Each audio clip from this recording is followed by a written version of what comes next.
It is 12 noon. Welcome in. This is Three-Man Front on Jocks. We enter hour number 3 on lunch hour. Hope everyone's having a wonderful day here on Three-Man Front. We heard Kalen DeBoer about 30 minutes ago after scrimmage number 2. He said that there was a 90-play scrimmage today. A lot of progress from last week. Much cleaner in pre-snap, he said, especially at the quarterback position. He mentioned the quarterback competition, what is going to happen moving forward. He says, we'll work through it here this weekend, see where we're at, and continue to discuss it as a coaching staff. Says still some competitions across the roster. Kalen DeBoer said E.J. Crowell did not scrimmage today, but they're hopeful sometime next week he'll be back to practice. Same for Lottie Brooks. Post-scrimmage on offensive line play says the protection was ahead of the run game early in camp. This week, the run game has continued to improve. Cornerback Nick Sherman, I should say, he was injured today, lower extremity. He will be evaluated moving forward. I think he was number 3 or 4 on the depth chart at Alabama. I think he was 4th on the depth chart. Okay. From Itawamba Community College, correct. Okay. I'll be honest, when he said the name, I had to go look at the roster. I think a lot of people did the same thing, Conrad. DeBoer said it's strong competition. It's a battle at kicker between Connor Talty and Lorcan Quinn. You nervous? Nah. You guys know you're all in on. I'm all in on number 97, Lorcan Quinn. Well, you took a preseason, I forgot what the odds were, but on him to win the Lou Groza. Groza. So, yeah, you've got some shekels on the line with this competition. Actually, I have to correct you because I didn't, because I am a voter in the Lou Groza. Oh, that's right. So I did not. That's right. Now, Heisman's a different story because I don't vote for the Heisman. It's just interesting because I could be wrong, but I did not see where Connor Talty was on the preseason watch, because Lorcan Quinn is on the preseason watch list for the Lou Groza. Connor Talty is not, unless I missed that somewhere. So I just wonder how many times. It's just one of those weird situations. Whoever the better kicker is, I hope they win the job, obviously. But did you have somebody that's on a preseason watch list for the award for being the best player at their position, and they end up not winning that competition against somebody who's not on that watch list? Not yet. We'll see. We'll see what happens. Did you think it was interesting, the way that he was talking about the, because we're sitting here listening to the press conference and we're going, all right, is he gonna make the choice at quarterback? Is he gonna announce it here? And not surprising, we talked about it earlier. I said I thought it'd be early next week, and that's basically what he said, is he'll take the weekend to think about it. But it's like just kind of a lot of beating around the bush about the quarterback question from Coach DeBoer. Yeah, sure was. But he mentioned they'll talk about it over the weekend, and then they will, look at it and try to see what they can do moving forward. So it goes without saying it will be the topic of discussion coming up at the first part of the week.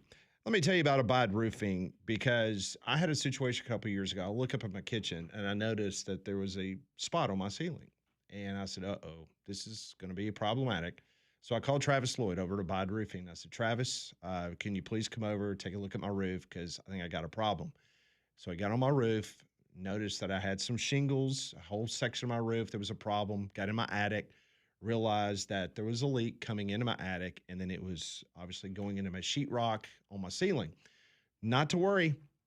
Travis dealt with my insurance company straight on. He dealt with the insurance adjusters, got back on my roof. Spent over 2 hours with my insurance company, and he was my advocate. And soon everything got approved, and lo and behold, his crew was working for the next couple of days on a brand new roof on my home. And I've never been happier with anything that I've had done around my house. The communication was outstanding, and it just starts with one phone call, 205-577-7338. That is the number to Abide Roofing.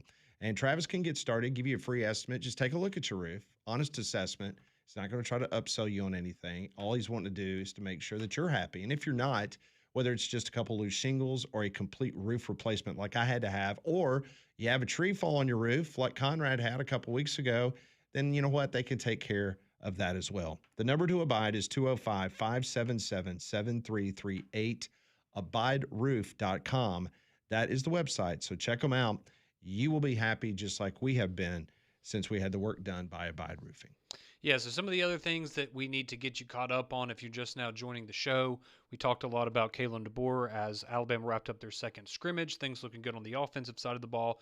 But there was also a big, I guess, kind of news that broke last night, Pat, involving college eligibility, and a lot of people very frustrated after a TRO, a temporary restraining order, was granted in a Louisiana court last night. That, if I remember correctly, it's 16 college football players and roughly 30 college athletes in general.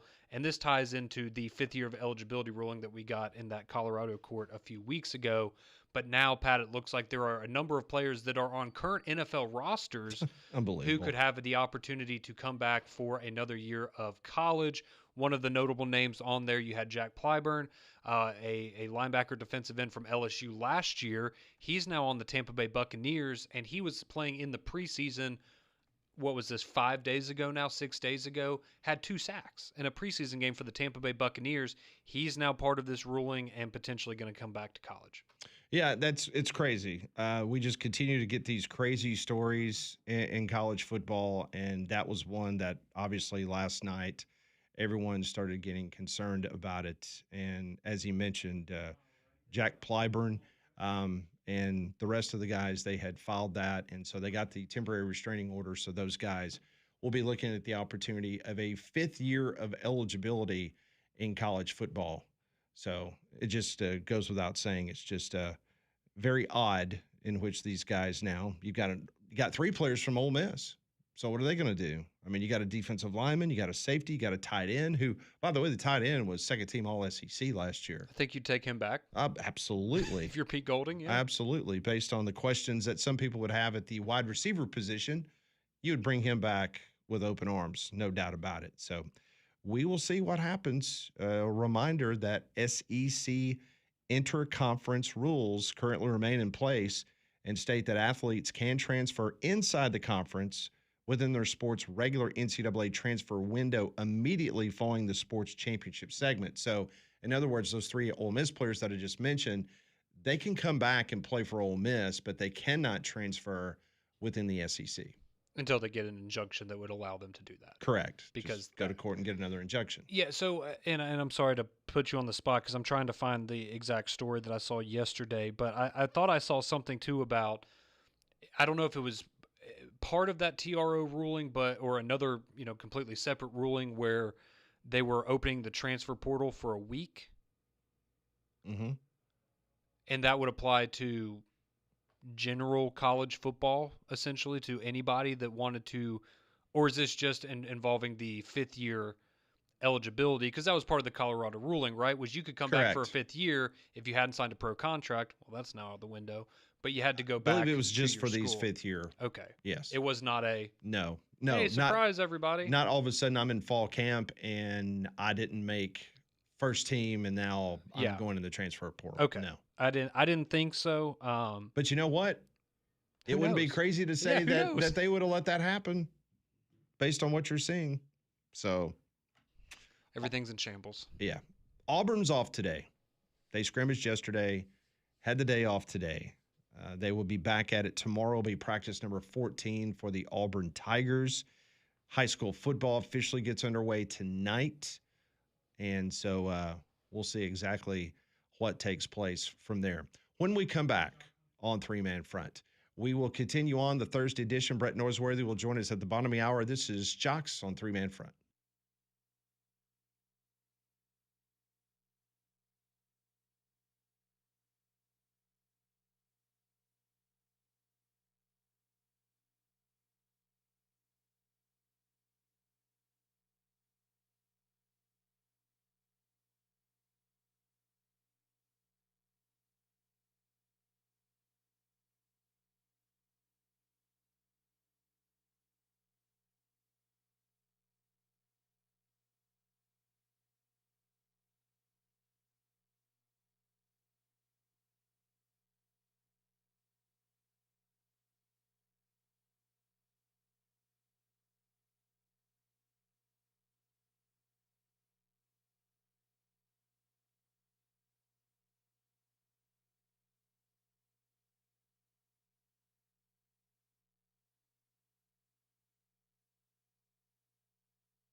12:14 here on Jocks. Bottom of the hour, we'll talk to Brett Norsworthy, WHBQ Radio, part of the Ole Miss Radio Network. What's the Rebels fall camp looking like? They did not get a lot of love in the preseason polls, so we'll talk to Brett about that and much more. He is in St. Louis at the PGA Tour event, so we'll catch in with him, see how Scotty Scheffler's doing. Nah, just kidding. We'll talk college football with him. Something big is coming on September 2nd. DraftKings Game Day arrives with massive deals, exclusive deals, and all-day celebration built on sports fans. The countdown has begun. All roads lead to Game Day. The DraftKings Sports app is now live in 50 states. That means Alabama, from Texas to California to Florida, every fan is in on the excitement. One app, every sport, all 50 states. DraftKings Game Day is yours. Remember the date. September 2nd, DraftKings Game Day is kickoff of a new season, a new era, and the biggest day in sports history. Get ready to celebrate. New DraftKings customers, you need to sign up today with code JOX945. Spend $5 to get $200 in rewards within 21 days. That's code JOX945. In partnership with DraftKings, the crown is yours. Event trading offered by DraftKings Predictions, a CFTC registered introducing broker. Trading involves risk of loss. Market availability varies. Eligibility restrictions apply. $50 every 7 days via click-to-claim issued in non-withdrawable predictions dollars that expire in 1 year. Terms, dkng.co/predictions promo, nationwide based on sportsbook predictions, and free-to-play sports contest availability varies by state. Well, as Pat just mentioned it, Brett Norsworthy going to join us in about 15 minutes. But until then, you can join us on the phone lines, 205-834-9450. You can also text in one number, call, text, whatever you want to do. We'd love to hear from you. And let's go to the phone lines now, Pat. We've got a couple people waiting by. Want to talk some college football. Let's start with our buddy David, who joins us. He wants to talk a little Alabama football this morning. How are we doing, Dave? Hey, doing great. Sounds like the offense is looking better. Keelan Russell, I think, is going to be the quarterback. And been an Alabama football fan for nearly 60 years now. So kind of optimistic and look forward to the season. And I heard y'all talk about Itawamba Junior College. Mm-hmm. I was kind of disappointed y'all had never heard of Itawamba. Oh, I have. But, I was born in Mississippi. I'm very familiar with Itawamba. Yep. Yeah. Little out in the sticks in Mississippi. Back in, I don't know, going from memory, had some old buddies that played for Itawamba back in the late 50s. Sylacauga had won a state championship, and a couple of guys went to Itawamba, and a couple of guys went to out towards Alabama, and then Comer had a really good football team. A couple of those guys went to Auburn. Auburn was a textile college, and, had a good textile program. So Comer guys went to Auburn. But, I had some good friends. A lot of them passed. And I'm not as old as them. I'm getting there, but anyway, I had some my buddy, one of my great buddies, had good stories about Itawamba Junior College. I can't really tell any of them on the radio. I but bet, yeah. Football team had a mascot, a dog, and they called him. His name was Stinky. And Stinky was he followed around class and everything. So if there's any, I don't even know the year, 57 graduates of Itawamba Junior College on the football team that remember Stinky. Maybe they could tell a story or two about Stinky. Stinky was very affectionate toward the quarterback. Let's just put it that way. But anyway, all right. Itawamba Junior College has a lot of good football players come out there. Oh yeah, there's no doubt. Over in Fulton, Mississippi, not too far away from Tupelo, north of Amory. Yep, good town. That's right. All right. Thank you for the call. Love your show. Thank you so much. Appreciate it very much. Yeah, Itawamba Community College. They've got I think 4 or 5 campuses around North Mississippi. Yeah. Very nice. All right. Well, we'll continue with your phone calls. I think we have a first-time caller, somebody that I don't know. Oh, if that's we've ever always heard from good this when we caller initiate before. a new caller to the program. Hello, caller. What's your name and where are you calling from? Hey, guys. My name is Don. Don. Oh, hold on a second. You've called this show before. Why did you tell the phone screener you've never called before? He gave a fake name, I think. Yeah, once or twice, Pat, and everything. But bringing up that school, Mississippi. Yeah, there's been a bunch of really good ball players over the years coming out of that little area right there. Yep. Everything. But hey, Conrad, were you encouraged this morning? What you heard? Don, in between when we go to commercial break, I've been running laps around the building because I've had so much energy because I've been so excited. I've had to go and run to get it all out because Pat and Landrum were getting, I was getting a little squirmy in here. So yeah, I'm good. As I said at the beginning of the show, I think 11-1 is the floor now, and 12-0 is realistic for Alabama. So. Well, according to Aaron Taylor, you're going to win the national championship. It's about time, Don. It's been forever. I forgot what it felt like.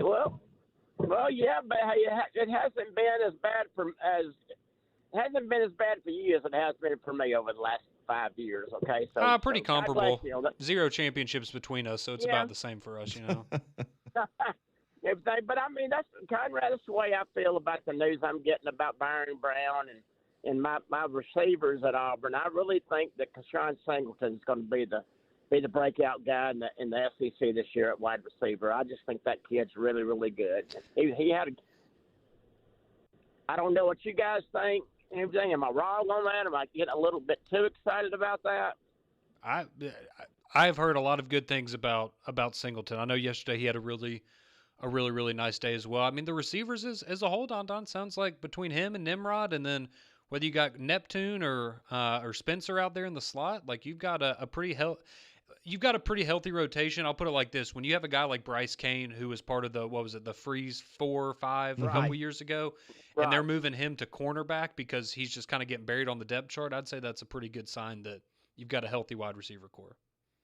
Yeah, I'll never forget that year that we recruited those guys, Conrad, between me and you and Damien and everything, how excited I was. That got me a lot, didn't it? Well, they jumped in the pool with Hugh Freeze, right? That was the big moment. They did. They did. That was Perry Thompson jumped in the pool with Freeze that day and everything.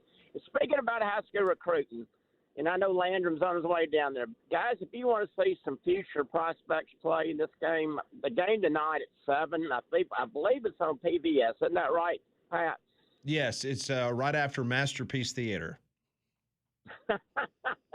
Everything, but I mean, in next week, I get the honor of being on the sideline with my buddy Eddie Porter for the Thompson Clay Chalkboard game. Looking forward to that, and ready to see your Huskies play tomorrow night. Yes, we're taking on the Auburn Tigers, preseason ranked number 3 in the Alabama State High School Athletic Association preseason poll. So yeah, it should be a good game. Yeah, I didn't get to hear your segment with Rob Pate. You going down there today and staying? Oh well, that was the big breaking story. He kicked me out. His parents are coming down, and so I don't have a room. I don't have a place to stay. Oh no. Yeah. Oh no. So I don't know what's going on. That sounds like something my buddy Larry, who I just left, would do to me, Pat. I just had a very nice lunch with Larry's dad and other people and everything in Hueytown at a famous restaurant in Hueytown. And man, was that a pleasure ever talking to Larry's dad. Okay. Well, listen, we always appreciate the phone call, Don, and glad you guys were able to get together. Yeah, not bad for a first-time call, huh? Not bad at all. Thank you so much. All right, guys. Thank you. All right. Appreciate that very much. Man, he had us fooled. Yeah, he sure did. We were talking about Itawamba Community College, and here's some of the notable alums. This is a really good list. Joe Horn, Pro Bowl wide receiver, primarily known for his time with the New Orleans Saints. Darius Slay, Pro Bowl cornerback, Super Bowl champion. Deuce Staley, longtime NFL running back, later an NFL coach. You had Josh Boyd, defensive tackle, who played with the Green Bay Packers. Tim Bowens, a defensive lineman for the Miami Dolphins. And Ron Dixon, wide receiver and kick returner for the New York Giants. That was another one. So, yes. But anyhow, Itawamba Community College, to say the very least. Good stuff. When we come back on Three Man Front, we'll try to catch up with Brett Norsworthy up in St. Louis, Missouri, as we roll on this Thursday on Jocks.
So excited as we kick off the college football season. One of the most popular guests we have on this program each and every football season, anytime we have him on, even in the off seasons, our good friend Brett Norsworthy, WHBQ Radio. You can also hear him all season long on the Ole Miss Radio Network for the football team. And Brett is coming from one of my favorite cities in the world, St. Louis, Missouri. Why are you in St. Louis, Missouri? You're watching golf, aren't you? I am. I'm at the BMW Championship, and I'm on the veranda at Belle Reve joining y'all right now. On the veranda? Please Little known fact, my middle name is Veranda. Well, you know, Landrum's, he had to leave early to go do a high school football game, and he wanted me to ask you, are you wearing your white Bucks today? What shoes are you wearing? No white Bucks. I wore my mud Nikes today because it was a little bit of a wet track out here yesterday, but sun splashed and perfect, 82 degrees, only 30 degrees cooler this week at the BMW at Belle Reve than it was last week at TPC Southwind at the FedEx St. Jude Championship. The hottest week of golf of my life last week. I didn't think anything would ever top 2007 in Tulsa when Tiger won the PGA Championship at Southern Hills, but last week topped everything. Woo, man, it was hot. But today is perfect. And Justin Thomas, I sent you a picture. Yeah. He's three or four under right now. Really cobbled together a good early round through about 15. But Gary Woodland, he's off and running. He's already 6 under. I'm just so jealous. I mean, when you texted me this morning and said it was going to be 84 degrees today, I was mad at you. I was mad that you were at a place in the world where it was like halfway decent and it didn't feel like you were in Hades. Just think how much we're going to appreciate that first crisp, cool Saturday afternoon this fall. We're really going to appreciate it, aren't we? Oh, there's no doubt. Yeah, it will be it'll be something special, Brett. So we'll get you started off with your Ole Miss Rebels, because I believe the last time we talked to you was at Media Days, and you were very high on Ole Miss. And so I'm just kind of curious what you've heard throughout fall camp, how things are going, because we had a guest on yesterday, and he mentioned Ole Miss and Alabama as maybe two teams that you've been hearing good things about in fall camp, but he's just not sure if you should buy into that hype yet. So I'd love to get your thoughts on what you've heard from Ole Miss this fall so far. Conrad, I'm so glad we're almost to the point of playing ball, because I've enjoyed talking season. I love talking season. I love everybody's undefeated aspect of it. But we're at the point now where it's almost been so circumspect, so investigated, so microscopic even. And I just say to everybody that has those feelings about Ole Miss, did you watch college football last year and see how it ended? And if you don't believe in Ole Miss, I would love to hear exactly why. I don't want to hear kind of an amorphous reason. I want to pin somebody down. Is it Pete Golding? Because he's not 0-0. He was tested by fire and went 2-1. Coached 3 games in the college football playoff last year. And three out of 12, that would be 25% of a regular football season. So he's not like Alex Golish at Auburn or John Summerall at Florida, any of the new coaches. He's already he's at the quarter pole with his college career. Do people think that Trinidad Chambliss was a one-hit wonder and just caught everybody surprised? Do people not think Kawan Lacey was really arguably first or second best running back in the country last year? Well, they're all back this year, and the Ole Miss defense that was good at times last year has a chance to be great. They have a chance to win on defense. Is it Lucas Cornero at kicker? Is it Oscar Bird, or 25-year-old sophomore punter? I would love to hear exactly what they don't like about Ole Miss, other than, the schedule's brutal, but the schedule's brutal for everyone. Yeah, that's a great point. I mean, and that's the thing that kind of perplexed us, why Ole Miss was not getting the love. And it goes without saying that Trinidad Chambliss is the best quarterback coming back in most everyone's opinion. Yeah, I know there's some wide receivers got to have to step up, but based on what Ole Miss has, and you mentioned everyone's got the tough schedule, just kind of perplexing that Ole Miss, not saying it because you're on the show with us, that why they're not getting as much love as they should have. I do want to ask you about something that has happened within the last 24 hours. And I know this is fluid, and I know you're in St. Louis, and I'm not trying to put you on the spot, but you follow this stuff very closely. The 16 players that got the restraining order, in which now they will be able to come back until a judge somewhere else rules for the NCAA. And there's 3 Ole Miss players that are potentially can come back to play maybe for Ole Miss, and that's Xavier Harris, Wyatt Williams, and Daquan Wright. Now, if those three guys come back to an already talented Ole Miss team, you tell us, Brett, how much would that help Pete Golding in the 2026 version of the Rebels? Well, the one that would help the most would be Wyatt Williams. He really played well down the back half of the season last year and almost had a really critical interception in the end zone before holding Georgia to that field goal before Ole Miss went on the drive at the end of the game to get the field goal. I think he's the key player there. But Pat, if you don't think that the NCAA, especially if the Protect College Sports Act finally passes, I saw Senator Eric Schmidt here yesterday playing in the Pro-Am, and it's his bill. He thinks he's got 80 votes for it, wow. Which I don't like anything that Washington, D.C. has 80 votes for. That's true. It tells me automatically I'm not for it if 80 of them like it. But it's gonna re-empower the NCAA, and those pinheads at the NCAA, it's going to be Night of the Long Knives to everybody that beat them in state court. They're going to come after those places with a vengeance. So you better enjoy it now, whether it's the Trinidad decision or the Oklahoma linebacker decision, anywhere that's won in state court with a re-empowered NCAA. And what happened to conservatism in Washington, D.C.? Senator John Kennedy from Louisiana, the smart aleck that he is, but usually I like what he says, but he introduced in that bill, he got language in it, capping ticket prices. What in the world is conservative about capping ticket prices? Here's what caps ticket prices. Nobody going. Then you got to lower them. Then when they start going again, you get to raise them. It's called the market working.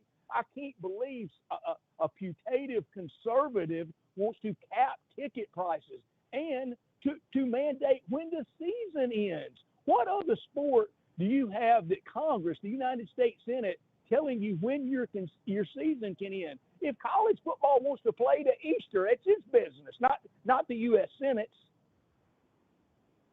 Well said, Brett. Very well said. Brett Norsworthy joining us here from WHBQ Radio up in Memphis, also a member of the Ole Miss Radio Network. So I know Ole Miss might be your answer for this, and I don't think that is a wrong answer. But outside of Ole Miss, when you saw the AP poll come out, I know it's the preseason poll. We get a lot wrong in that every single year, the people that vote in that. What SEC teams did you maybe look at and go, that team was a little higher than I thought that would be, or that team's not getting enough respect in the preseason AP poll? A&M, I just don't get it with the summertime love of A&M. You talking about a play? What have they done? What in their history? Again, the biggest thing historically they've ever done. Yeah, Johnny, I'll give them Johnny and Coach Bryant dang near killing all of them. That's all they've ever done historically, are those two things. Johnny and the Junction Boys. That's it. But I don't get it with A&M, and I thought it was ironic, a little bit coincidental maybe. Last year, Indiana in that AP poll, they were ranked 20th. Look where Tennessee's ranked, 20th. What if 2 years in a row Lightning struck for the 20th ranked team? There's no doubt about that. Brett Norsworthy joins us from WHBQ Radio in Memphis. He's actually in St. Louis, Missouri at the PGA Tour event, and I'll be on his program a little bit later on in Memphis as we kind of chop it up talking Alabama and Auburn there in the Bluff City of Memphis, Tennessee. Okay, so the rest of the SEC, I know Conrad just asked you about, what kind of surprised you, but was there anybody else that you viewed did not get as much love as they should have, especially as Southeastern Conference team, or you think everything else kind of fell in line the way you think it should have been? It was mostly like I thought it would be, Pat. I saw where, Nicole Auerbach had Ole Miss 18 and had Louisville 16. Well, we're going to play that out in just a little bit. And you got to remember that Nicole Auerbach, Big J journalist from Michigan, along with Adam Schefter and Rich Eisen, all three of them Michigan journalism grads, and they're Michigan fans first. Remember that fun 6 or 8 hours the afternoon to the breaking news of Sharon Moore when those three were saying it might be a setup? Well, if it was a setup, Sharon walked right into it, didn't he? He sure did. That is absolutely right on those three. That is for sure. My goodness gracious. All right, Brett. So kind of keeping on with that, I was curious with your thoughts on Auburn. I know we've talked to you about them in the offseason over time, but Hugh Freeze is gone. Alex Golesh is in. He's won a lot of press conferences. He's won a lot of people over with what he said. Auburn did not get a lot of love in the AP poll. Only 3 total votes. They'd come in around number 44 if you go through and break it all the way down. Did that surprise you at all? What are your expectations for Auburn this year based on maybe some things you've heard in fall, and where do you sit on the Tigers? Well, I like everything I've seen in Alex Golesh with that hire in the offseason, into the summer, the Peter Burns and Chris Doering interviews of all the new coaches on the SEC Network. I thought his was the most compelling. All of it was really good, but I liked him. I love John Summerall as well in that group.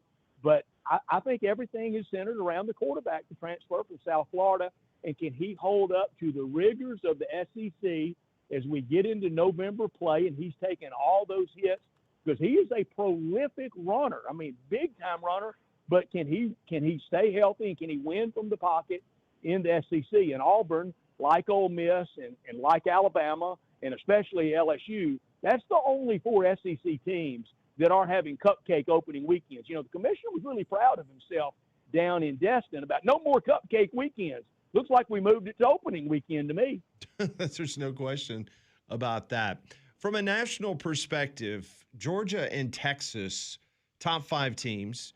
First time that I can remember, and I think it was the first time in history, Brett, you can correct me if I'm wrong, that an SEC team did not get any first-place votes in an Associated Press preseason top 25 poll. So your thoughts, did the SEC just completely get disrespected, or is it legitimate that we only have 2 teams that should be considered in the top 5? And matter of fact, they're at number 3 and number 5. I think it's legitimate, Pat, because it's the heated moments where we are. We're not going to be able to debate and talk our way back into preeminency, into prominent, being the most prominent league in the country until we're holding that trophy after the national championship game. 3 years in a row, 3 different teams, everybody thinking maybe it could be Oregon being 4 years, 4 different teams. Until the SEC is the champion again, we're not going to be able to kind of out-debate and out-analytics and even show strength of schedule. We can't do this metrics. We got to do it blocking and tackling. All right, Brett, I'll ask you this on the coaching front going into the year. We all expect that Shane Beamer, hottest seat in the SEC, there's no doubt about it. I'm curious from your perspective, though, when you look past Coach Beamer, who are some other names, some other guys, now that we've kind of gotten through a lot of the offseason, when the ball is spotted week 1, who's going to have the most pressure on them to excel this season, and who could we be talking about on the hot seat in the SEC?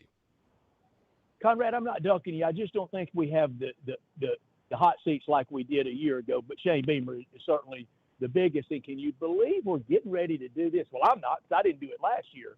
But kind of writ large, can you believe we're getting ready to do this again with Lenora Sellers in South Carolina? Please, people, get over him, get over them. They're not doing it this year just as I said they wouldn't last year. Okay, I was wrong on opening night. I said they'd lose to Virginia Tech. That's about the only one they won last year, and they're not going to win many this year. And the whole South Carolina, look out Alabama. How many times have we heard from South Carolina to look out? No, this year. No, this year. No, this year is really the one. You're absolutely right. But Lenore Sellers, he's not taking classes, Brett. He's interning at a golf course. He's focused on football. Well, I got a little something with him. There were a couple of semesters I didn't take a lot of classes, but I played a lot of golf.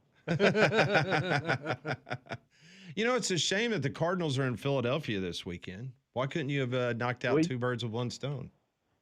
Well, that's the first thing I looked at when the Cardinal schedule came out last year around this time. Will they be in town? But probably best, for the pressure on the hotels and the restaurants, and really to put all the spotlight on this. And this is a great scene. This golf course, I mean, everything out here is big. The fairways are big. The trees are big. The sand traps are big. The greens are big. The tee boxes are big. And this property, I mean, it's just endless. At Southwind last weekend, it's a small piece of property that Southwind is really kind of cut into. This reminds me a lot of Shoal Creek, a big golf course on a big piece of property. All right, so let me not to go all golf geek here, but I am curious. So what is the status of the FedEx Cup and its relationship with Memphis? Because I saw some storylines about the potential of that. Maybe moving the date around, or what can you tell us about what's going on in Memphis? Well, everything for 27 is going to stay the same. FedEx will be the FedEx Cup, FedEx playoffs, FedEx Cup sponsor all season long, and it will start in Memphis with the first tier of the playoffs. The second tier, the BMW, will be at Liberty National there right outside New York City. And then next year, I think the finals will still be at East Lake in Atlanta. 28's the big sea change. I think, I don't know this, but I think FedEx will not sponsor quite like they have over the last 40 years on the PGA Tour, but still hoping to maybe get a championship level for Memphis, and if not, at least a challenger level in 2028. But we'll be out of the August date. Last weekend sealed it. I mean, just that brutality last week with everybody out there just soaking wet all week long in their own sweat. That was the end of it. Well, until next year. But it was exceptionally hot, historically hot last week. And no, next year will be it for us in the playoffs. And then they're talking about it maybe a date before the Masters, which sounds good. You know, we could get out there and go, why haven't we been doing this all our life? But we also could get out there and it could be 46 and rainy and feeling like you're at a spring football game. Yeah, that is very true.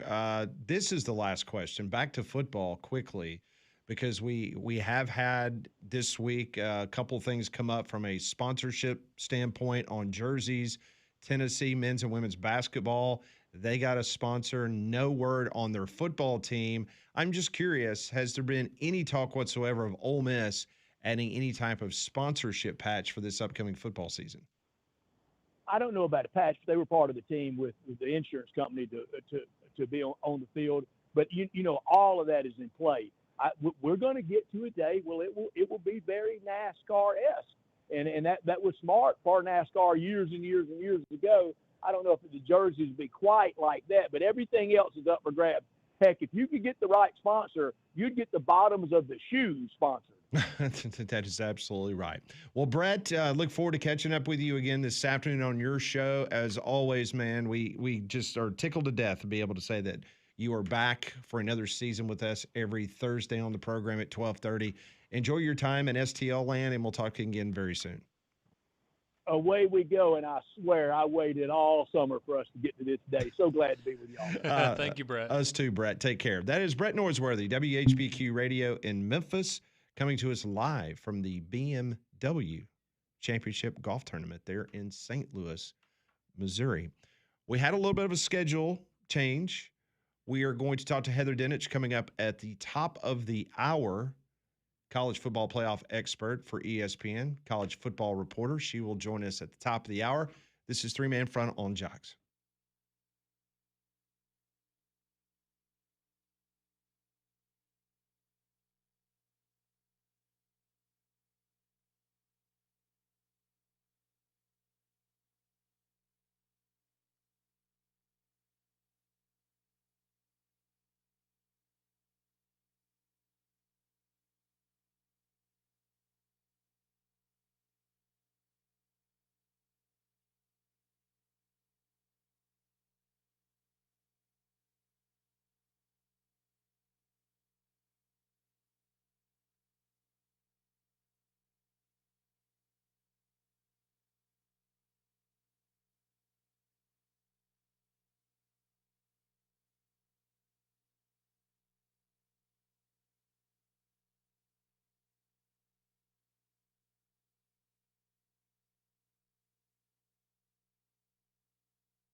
12:50 here on your Thursday afternoon. Welcome back into Three-Man Front. Conrad and Pat with you the rest of the way. Heather Dinich of ESPN coming up. She's going to join us at the top of the hour. Should be a lot of fun previewing the upcoming college football season with her. And with football season right around the corner, a great place for great food as well as a great place to go watch all of the games during the college football season is Big Whiskey's. So they have great food, a variety of food, and they also have plenty of screens for you to watch all the games all season long during the college football and NFL seasons. They also have the outdoor patio area with great games, which is great for families. And now with school coming back into session, Big Whiskey's also offers that online ordering and curbside pickup for all of your busy evenings throughout the fall. So go visit our friends at Big Whiskey's. You can find them on Highway 119 at 280 near the Publix, or go visit them in Stadium Trace Village. That's our friends at Big Whiskey's. So it just gets better and better. Ex-Ohio State kicker Jaden Fielding, he has filed a lawsuit in the state of Illinois against the NCAA seeking the ability to transfer and use his 5th season of eligibility. He's a former All-Big Ten selection. Fielding hit 16 of 20 field goal attempts during the 2025 season. So now we've got kickers suing the NCAA for an extra year of eligibility. Well, hey, I mean, they could, in that article that came out, I think it was ESPN, that put out that article a few weeks ago kind of going over, like, the, how much players were worth at different positions. Some schools were saying for a guy like that, I mean, you might pay $200,000 for a I literally thought kicker. you were about to say $2 million. No. I think there was a quote in there from a general manager that was, it was expletive laden, but it was, if we're ever paying $1 million for a kicker, then, you can probably fill in the blanks there. But yeah, about $200K for a guy like that, all Big Ten. Jaden Fielding, he has filed a lawsuit in the state of Illinois trying to get an extra year of eligibility. Well, he won't be at Alabama. Or Auburn. Also at this hour, a group of doctors have petitioned the Big 12 Conference to stop its jersey patch and field logo sponsorship of Monster Energy. Why? Because it's not healthy or something? On the basis that the energy drinks are a health risk to children. There it is. Yep. Why did it take them this long? That came out like a month ago. I was about to say, did they have to go and take the drink into a lab and run? Oh, this is not good for kids. It's an energy drink. Of course it's not. Yeah, I don't know if the Big 12 is going to even do anything with that. That just reminds me of, this is like a deep cut. You may not have ever seen this. Have you ever seen the video of the woman? It was Monster Energy. This was years ago. It's a very popular YouTube video of her explaining how the Monster Energy logo is from the devil and all that. I have seen that. You have actually seen that? Okay. I have seen that. That's just what comes to mind when I think of Monster Energy. But okay, well, yeah, don't let your kids. I hate when they're going to be watching Big 12 football and then a beer commercial comes on and like, oh no, don't drink the beer either, kids. Obviously. A serious question. Do you do a lot of energy drinks, or have you in the past? Yeah, I drink. Still to this day, like maybe on a couple times a week. Yeah, I was about to say not every day, but I drink the one that gives you wings. Gotcha. On a regular basis, the sugar-free one. Okay. It helps. Okay. Because I got to get up early and gets me ready to do the show. I understand. But yes, I do not do them. My wife was really big, not anymore because she's pregnant and they tell you to stay away from caffeine as much as you can. But yeah, she was big on the whatever that new brand that's really popular. Alani. Alani. She would drink one of those every day. Yeah, my wife's big on the Alanis. Yeah. Yep. I know a lot of people are big on energy drinks, and I mean, probably don't drink one every day, but yeah.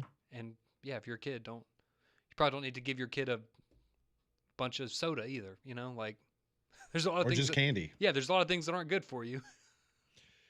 Kalen DeBoer met with the media after the second scrimmage in Tuscaloosa. It was a 90-play scrimmage. He said a lot of progress from last week, much cleaner in pre-snap, especially at the quarterback position. He says that they will talk about the quarterback position this weekend, make a decision probably here early part of next week on who the QB1 is going to be, at least in week 1 against East Carolina. E.J. Crowell did not practice today in scrimmage hopeful maybe sometime next week. Heather Dinich, ESPN's college football playoff expert, college football reporter, she will join us next on Three Man Front.